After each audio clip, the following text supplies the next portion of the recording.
Organise की one rank one privilege right ਕੀ ਕਹਿਣਾ ਹੈ ਇਸ ਕਾਨਫਰੰਸ ਰਾਹੀਂ ਤੁਸੀਂ ਸਾਡੇ ਦਰਸ਼ਕਾਂ ਨੂੰ ਕੀ ਸੁਨੇਹਾ ਦੇਣਾ ਚਾਹੁੰਦੇ ਹੋ? ਤੁਹਾਡਾ ਪਹਿਲੇ ਬਹੁਤ ਬਹੁਤ ਸ਼ੁਕਰੀਆ ਤੁਸੀਂ ਸਾਨੂੰ ਆਪਣੇ ਚੈਨਲ ਤੇ ਬੁਲਾਇਆ ਤੇ ਸਾਨੂੰ ਸਾਡੀ ਆਵਾਜ਼ ਉਠਾਉਣ ਨੂੰ ਮੌਕਾ ਦਿੱਤਾ। ਵਨ ਰੈਂਕ ਵਨ ਪ੍ਰਿਵਿਲੇਜ ਇਹ ਰਿਲੇਟਡ ਹੈਗਾ ਵੀ ਸ਼ਾਰਟ ਸਰਵਿਸ ਕਮਿਸ਼ਨ ਆਫਿਸਰਸ ਜਿਹੜੇ ਰਿਲੀਜ਼ਡ ਹੈਗੇ ਨੇ ਉਹਨਾਂ ਵਾਸਤੇ। ਇਹ ਸ਼ਾਰਟ ਸਰਵਿਸ ਕਮਿਸ਼ਨ ਰੈਂਕ ਜਿਹੜੀ ਹੈਗੀ ਹੈ ਇਹਨੂੰ ਵਨ ਰੈਂਕ ਵਨ ਪੈਨਸ਼ਨ ਤੇ ਮੈਡੀਕਲ ਫੈਸਿਲਿਟੀਜ਼ ਜਿਵੇਂ ਦੂਜੇ ਫੌਜ ਦੇ ਜਿਵੇਂ ਸਿਪਾਹੀ ਤੋਂ ਲੈ ਕੇ ਜਰਨੈਲ ਤੱਕ ਜਿੰਨੇ ਵੀ ਆਫਿਸਰਸ ਨੂੰ ਮਿਲਦੀ ਹੈ ਇਹਨਾਂ ਨੂੰ ਨਹੀਂ ਮਿਲਦੀ। ਸ਼ਾਰਟ ਸਰਵਿਸ ਇਹਦੀ ਬੈਕਗਰਾਉਂਡ ਇਹ ਹੈਗੀ ਕਿ ਸ਼ਾਰਟ ਸਰਵਿਸ ਕਮਿਸ਼ਨ ਸ਼ੁਰੂ ਕਦੋਂ ਹੋਇਆ ਇਹ ਇੱਕ ਐਮਰਜੈਂਸੀ ਕਮਿਸ਼ਨ ਦੇ ਨਾਲ ਸ਼ੁਰੂ ਹੋਇਆ ਸੀ 1962 ਦੀ ਲੜਾਈ ਦੇ ਬਾਅਦ ਜਦੋਂ ਸ਼ਾਰਟੇਜ ਆਫ ਆਫਿਸਰਸ ਹੋ ਗਈ ਸੀ ਔਰ ਸ਼ਾਰਟੇਜ ਆਫ ਆਫਿਸਰਸ ਹੋਣ ਦੇ ਕਾਰਨ ਇੱਕਦਮ ਇਮੀਡੀਏਟਲੀ ਸਾਨੂੰ ਬਹੁਤ ਸਾਰੇ ਆਫਿਸਰਸ ਚਾਹੀਦੇ ਸੀ ਤੇ ਬਹੁਤ ਜ਼ਿਆਦਾ ਜਦੋਂ ਆਫਿਸਰਸ ਸਾਨੂੰ ਚਾਹੀਦੇ ਹੈਗੇ ਸੀ ਤੇ ਉਸ ਟਾਈਮ ਦੇਸ਼ ਨੇ ਇੱਕ ਯੂਥ ਨੂੰ ਬੁਲਾਇਆ ਕਿ ਬਈ ਇਸ ਲੜਾਈ ਲੜਨ ਵਾਸਤੇ ਸਾਨੂੰ ਹੋਰ ਆਫਿਸਰਸ ਚਾਹੀਦੇ ਹੈਗੇ ਨੇ ਤੇ ਅੱਛੀਆਂ ਰੈਂਕਾਂ ਤੋਂ ਅੱਛੀਆਂ ਪੋਸਟਾਂ ਤੋਂ ਲੋਕ ਛੱਡ ਕੇ ਦੇਸ਼ ਸੇਵਾ ਵਾਸਤੇ ਇਹ ਐਮਰਜੈਂਸੀ ਕਮਿਸ਼ਨ 'ਚ ਆ ਗਏ। ਔਰ ਉਹਦੇ ਬਾਅਦ ਐਮਰਜੈਂਸੀ ਕਮਿਸ਼ਨ ਹੋਣ ਦੇ ਬਾਅਦ ਜਿਹੜਾ ਉਹਨਾਂ ਦਾ ਕੰਟਰੈਕਟ ਪੀਰੀਅਡ ਸੀ 5 ਇਅਰਸ ਕਈਆਂ ਦੀ ਥੋੜ੍ਹੀ ਜਿਹੀ ਐਕਸਟੈਂਸ਼ਨ ਹੋ ਗਈ 10 ਸਾਲ ਤੱਕ ਵੀ ਉਹਨਾਂ ਨੇ ਕੀਤੀ। ਉਹ ਕੰਟਰੈਕਟ ਪੀਰੀਅਡ ਤੋਂ ਬਾਅਦ ਉਹਨਾਂ ਨੂੰ ਪਾਰ ਭੇਜ ਦਿੱਤਾ ਗਿਆ। ਜਿਹੜੀ ਕਮਿਸ਼ਨ ਹੈਗੀ ਸੀ ਉਹ ਉਹਨਾਂ ਕੋਲ ਬਰਕਰਾਰ ਉਹਨਾਂ ਦੀ ਰੈਂਕ ਜਿਹੜੀ ਹੈਗੀ ਸੀ ਉਹਨਾਂ ਕੋਲ ਹੀ ਹੈਗੀ ਸੀ ਕਿਉਂਕਿ ਪ੍ਰੈਜ਼ੀਡੈਂਟ ਆਫ ਇੰਡੀਆ ਨੇ ਉਹਨਾਂ ਨੂੰ ਕਮਿਸ਼ਨ ਰੈਂਕ ਦਿੱਤੀ ਹੋਈ ਸੀ ਨਾ। ਓਵਰ ਇਹ ਪੀਰੀਅਡ ਹੁਣ 50-55 ਸਾਲ ਹੋ ਗਏ ਨੇ ਓਵਰ ਇਹ ਪੀਰੀਅਡ ਕਿਸੇ ਇੱਦਾਂ ਦੀ ਕੋਈ ਗੱਲਬਾਤ ਇਸ ਵਾਰ ਨਹੀਂ ਹੋਈ ਕਿਉਂਕਿ ਸ਼ਾਇਦ ਲੋਕਾਂ ਨੇ ਸੋਚਿਆ ਕਿ ਬਈ ਦੇਸ਼ ਸੇਵਾ ਹੀ ਸਭ ਤੋਂ ਇੰਪੋਰਟੈਂਟ ਹੈਗਾ ਵੇ। ਲੇਕਿਨ ਜਿਵੇਂ ਜਿਵੇਂ ਇਹ ਸ਼ਾਰਟ ਸਰਵਿਸ ਕਮਿਸ਼ਨ ਹੁਣ ਮੈਂ ਆਖਾਂਗਾ ਅਗਰ 1965 ਦੀ ਹੈਗੀ ਹੈ ਤੇ ਹੁਣ ਬੁੱਢੀ ਹੋ ਗਈ ਕਿਉਂਕਿ ਇੱਕ ਐਕਸਪੈਰੀਮੈਂਟ ਇੱਕ ਐਮਰਜੈਂਸੀ ਵਾਸਤੇ ਹੈਗਾ ਸੀ। ਇੱਕ ਉਸ ਟਾਈਮ ਸ਼ੇਰ ਆਏ ਕੇ ਲਈ ਲੋਕ ਭੱਜਦੇ ਗਏ ਉਹਨਾਂ ਨੂੰ ਪ੍ਰੋਟੈਕਟ ਕਰਨ ਵਾਸਤੇ ਲੇਕਿਨ ਓਵਰ ਇਹ ਪੀਰੀਅਡ ਇੱਕ ਕਨਸੈਪਟ ਬਣ ਗਈ ਕਿ ਬਈ ਕਿਉਂਕਿ ਇੰਡੀਆ ਦੀ ਪੋਪੂਲੇਸ਼ਨ ਬਹੁਤ ਜ਼ਿਆਦਾ ਹੈਗੀ ਹੈ ਤੇ ਆਫਿਸਰਸ ਆ ਜਾਂਦੇ ਹੈਗੇ ਨੇ ਦੇ ਕੰਸੀਡਰ ਕਿ ਸ਼ਾਰਟ ਸਰਵਿਸ ਸ਼ਾਇਦ ਲੋਕ ਇਸ ਵਾਸਤੇ ਆਉਂਦੇ ਨੇ ਇੰਪਲੋਇਮੈਂਟ ਪੁਆਇੰਟ ਆਫ ਵਿਊ ਦੇ ਨਾਲ। ਲੇਕਿਨ ਸਾਡੇ ਜਨਰਲ ਰਾਵਤ ਸਾਹਿਬ ਨੇ ਵੀ ਆਖਿਆ ਗਿਆ ਹੁਣੇ CDS ਨੇ ਕਿ ਜਿਹੜਾ ਆਰਮ ਫੋਰਸਿਸ ਦੇ ਵਿੱਚ ਐਂਟਰੀ ਹੁੰਦੀ ਹੈ it is not employment opportunity it is a sacrifice. ਇਹ ਸੈਕਰੀਫਾਈਸ ਕਰਨ ਵਾਸਤੇ ਔਰ ਜਜ਼ਬਾ ਹੁੰਦਾ ਹੈ ਔਰ ਇਹ ਜਜ਼ਬੇ ਨੂੰ ਪੂਰਾ ਕਰਨ ਵਾਸਤੇ ਜਦੋਂ ਡਿਮਾਂਡ ਹੈ ਦੇਸ਼ ਵਾਸਤੇ ਲੜਨ ਵਾਸਤੇ ਜਦੋਂ ਸੋਲਜਰਸ ਦੀ ਲੋੜ ਪਈ ਯੂਥ ਪਹੁੰਚਦੇ ਗਿਆ ਲੇਕਿਨ ਉਹਨਾਂ ਨੂੰ ਬਾਹਰ ਕੱਢਤਾ ਗਿਆ। ਉਹ ਬਾਹਰ ਕੱਢਣ ਦੇ ਨਾਲ ਉਹਨਾਂ ਨੂੰ ਜਿਹੜੇ ਪ੍ਰਿਵਿਲੇਜਸ ਹੈ ਉਹਨਾਂ ਨੂੰ ਜਿਹੜੇ ਪ੍ਰਿਵਿਲੇਜਸ ਮਿਲਣੇ ਚਾਹੀਦੇ ਹੈਗੇ ਸੀ ਉਹ ਕਿਸੇ ਨੇ ਅਣਦੇਖੀ ਕਰਤੀ। 55 ਸਾਲ ਤੋਂ ਇੱਕਦਮ ਚੁੱਪਚਾਪ ਰਹੇ ਲੇਕਿਨ ਜਦੋਂ ਵਨ ਰੈਂਕ ਵਨ ਪੈਨਸ਼ਨ ਜਦੋਂ ਇੱਥੋਂ ਜਦੋਂ ਨਵੀਂ ਸਰਕਾਰਾਂ ਆਈਆਂ ਖਾਸ ਕਰਕੇ 2014 ਦੇ ਬਾਅਦ ਉਸ ਸਰਕਾਰਾਂ ਨੇ ਆਖਿਆ ਕਿ ਅਸੀਂ ਇਲੈਕਸ਼ਨਸ ਤੋਂ ਪਹਿਲਾਂ ਆਖਿਆ ਕਿ ਅਸੀਂ OROP ਦੇਵਾਂਗੇ। ਖਾਸ ਕਰਕੇ ਮੋਦੀ ਸਾਹਿਬ ਨੇ ਇੱਕ ਐਲਾਨ ਵੀ ਕੀਤਾ ਜਦੋਂ ਰੇਵਾੜੀ ਦੀ ਇੱਕ ਕਾਨਫਰੰਸ ਆਈ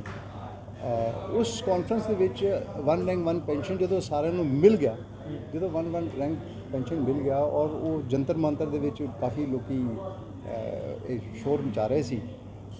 ਕਹਿ ਲਓ ਕਿ ਡਿਮਾਂਡ ਕਰ ਰਹੇ ਹੈਗੇ ਸੀ ਤੇ ਉਸ time short service commission officers ਨੇ ਆਖਿਆ ਕਿ ਬਈ ਜਿਹੜੀ ਸਾਡੀ ਵਨ ਰੈਂਕ ਹੈਗੀ ਹੈ ਇਹਦੀ ਪੈਨਸ਼ਨ ਦਾ ਸਵਾਲ ਕਿੱਥੇ ਹੈਗਾ। ਉਹ ਜਿਹੜੇ ਰੈਗੂਲਰ ਆਫਿਸਰਸ ਸੀ ਉਹਨਾਂ ਨੇ ਆਖਿਆ ਕਿ ਬਈ ਇਹ ਤਾਂ ਤੁਹਾਨੂੰ ਐਂਟਾਈਟਲ ਨਹੀਂ ਹੈਗੀ ਕਿਉਂਕਿ ਤੁਹਾਡੀ ਸਰਵਿਸ ਜਿਹੜੀ ਹੈਗੀ ਹੈ ਪੈਨਸ਼ਨੇਬਲ ਨਹੀਂ ਹੈਗੀ। ਨਾ ਦਿਸ ਇਜ਼ ਵੈਰੀ ਰਿਡੀਕੂਲਸ ਕਿ ਕਲਾਸ ਇੱਕ ਆਰਮ ਫੋਰਸਿਸ ਦੇ ਵਿੱਚ ਇੱਕ ਨਾਰਮਲ ਇੱਕ ਐਂਟਰੀ ਆਫਿਸਰਸ ਹੋ ਰਹੀ ਹੈ। ਤੁਸੀਂ ਟ੍ਰੇਨਿੰਗ ਕਰ ਰਹੇ ਹੋ ਤੁਸੀਂ ਓਥ ਲੈ ਰਹੇ ਹੋ ਤੁਸੀਂ ਯੂਨੀਫਾਰਮ ਕਰਕੇ ਤੁਸੀਂ ਡਿਊਟੀਆਂ ਉਹੀ ਕਰ ਰਹੇ ਹੋ ਸਰਕਾਰ ਦੇ ਹੁਕਮ ਉਹੀ ਮੰਨ ਰਹੇ ਹੈਗੇ ਹੋ ਲੜਾਈ ਵਾਸਤੇ ਹਮੇਸ਼ਾ ਤਿਆਰ ਹੋ। ਇੱਥੋਂ ਤੱਕ ਕਿ ਮਹਾਵੀਰ ਚੱਕਰਾ PVCs ਇਸ ਰੈਂਕ ਨੇ ਸ਼ਾਰਟ ਸਰਵਿਸ ਕਮਿਸ਼ਨ ਨੇ ਲਿੱਤੇ ਹੋਏ ਨੇ ਵੱਡੇ ਐਂਡ ਸੋ ਮੈਨੀ deaths have taken place also ਮਾਰਟੀਅਰ ਹੋ ਵੀ ਹੋਏ ਨੇ।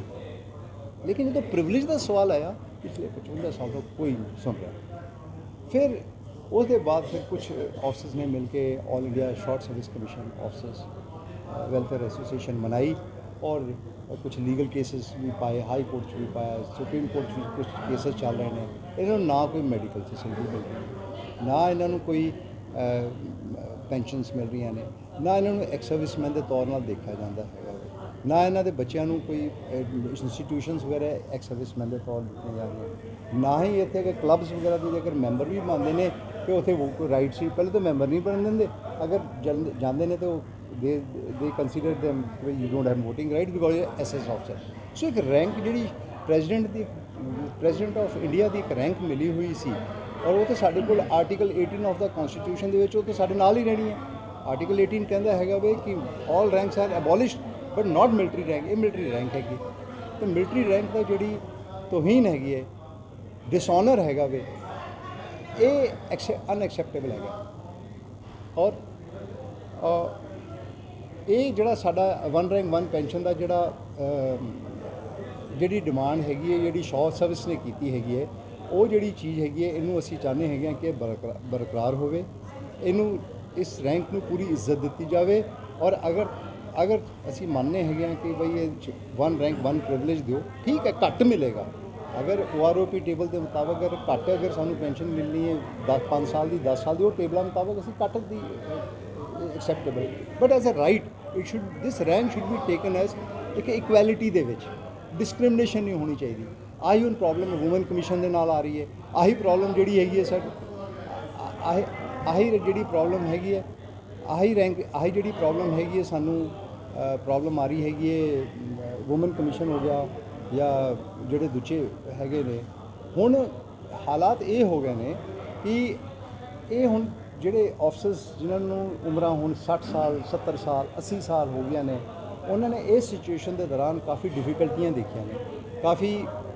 ਖਾਸ ਕਰਕੇ ਕੋਵਿਡ ਕੰਡੀਸ਼ਨ ਦੇ ਵਿੱਚ, ਜਦੋਂ ਉਹਨਾਂ ਨੂੰ ਕੋਈ ਹੈਲਪ ਕਰਨ ਵਾਲਾ ਨਹੀਂ, ਕੋਈ ਮਦਦ ਕਰਨ ਵਾਲਾ ਨਹੀਂ, ਬੱਚੇ ਨੇ ਵੱਡੇ ਹੋ ਜਾਂਦੇ ਨੇ, all these things become a problem. ਤੇ ਉਹ ਜਿਹੜਾ ਆਨਰ ਤੇ ਰਿਸਪੈਕਟ ਜਿਹੜਾ ਇੱਕ ਰੈਂਕ ਨੂੰ ਮਿਲਣਾ ਚਾਹੀਦਾ ਸੀ ਕੌਨਸਟੀਟਿਊਸ਼ਨਲੀ, ਉਹ ਨਹੀਂ ਮਿਲ ਰਿਹਾ। ਔਰ ਚੰਗਾ ਹੋਵੇ ਕਿ ਅਗਰ ਸਰਕਾਰ ਇਸ ਚੀਜ਼ ਨੂੰ ਸੁਣੇ ਔਰ ਇਹ ਜਿਹੜਾ 1 ਰੈਂਕ ਹੈਗੀ ਹੈ, ਉਹਦੀ ਸਟੇਟਸ ਜਿਹੜਾ ਹੈ ਉਹਦੇ ਮੁਤਾਬਕ ਹੋ ਜਾਏ। ਔਰ ਇਹਦੇ ਨਾਲ ਹੋਏਗਾ ਕਿ ਯੂਥ ਵੀ ਅਟਰੈਕਟ ਹੋਏਗਾ। ਸਾਨੂੰ ਆਰਮ ਫੋਰਸਿਸ ਵਾਸਤੇ ਮੋਰ ਆਫਿਸਰਸ ਆਰ ਰਿਕੁਆਇਰਡ, ਕਿਉਂਕਿ ਆਰਮ ਫੋਰਸਿਸ ਅਗਰ ਸਟਰੋਂਗ ਨੇ ਤਾਂ ਸਭ ਕੁਝ ਸਾਡਾ ਦੇਸ਼ ਬਿਲਕੁਲ ਠੀਕ ਹੈ। ਔਰ ਇਸ ਵਾਸਤੇ ਜ਼ਿਆਦਾ ਸਾਡੇ ਕੋਲ ਆਫਿਸਰਸ ਆਉਣਗੇ, ਇੱਕ ਮੋਟੀਵੇਸ਼ਨ ਮਿਲੇਗੀ, ਸ਼ਾਰਟ ਸਰਵਿਸ ਕਮਿਸ਼ਨ ਇਨਸੈਂਟੀਵਾਈਜ਼ ਹੋ ਜਾਏਗੀ, ਔਰ ਇਹ ਬਜਟ ਵਾਸਤੇ ਇਕੋਨੋਮਾਈਜ਼ ਹੈ, ਕਾਫੀ ਇਹਦਾ ਸਾਨੂੰ ਫਾਇਦਾ ਹੈਗਾ ਵੇ, ਇਹਨੂੰ ਸਾਡੀ ਇਕੋਨੋਮਿਕ ਕੰਡੀਸ਼ਨ ਵੀ ਅੱਛੀ ਹੋਵੇ।